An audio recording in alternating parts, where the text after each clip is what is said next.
బీహార్ లో రాజకీయాలు మరోమారు చర్చనీయాంశమయ్యాయి. జనతాదళ్ చీఫ్ సీఎం నితీష్ కుమార్ బీహార్ అసెంబ్లీలో విపక్ష నాయకుడు ఆర్జేడీ నేత తేజస్వి యాదవ్ తో భేటీ కావడమే ఇందుకు కారణం.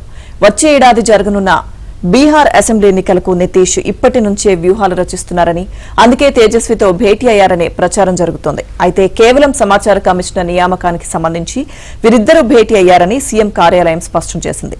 సమాచార కమిషనర్ నియామక కమిటీలో విపక్ష నేత కూడా సభ్యుడేనని గుర్తు చేసింది.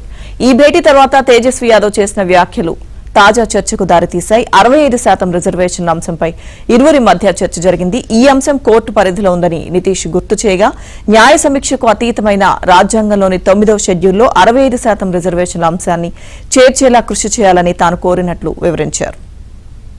నితీష్ కుమార్ తేజస్వి యాదవ్ భేటీ దేశవ్యాప్తంగా ఓ సంచలనం కావడంతో తేజస్వి యాదవ్ మరోమారు మీడియాతో మాట్లాడారు.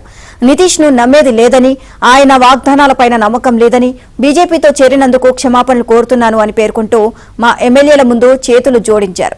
ఇక 2 సార్లు అధికారమిస్తే మోసం చేశారని, మరోమారు నితీష్ తో పొత్తు పెట్టుకునేది లేదు అని తేల్చి చెప్పారు. అయితే అదే సమయంలో నితీష్ తిరిగి వస్తాడని, అతను తమవాడేనని ఆర్జేడీ నేత వీరేంద్ర మీడియాకు చెప్పడం సంచలనంగా మారింది.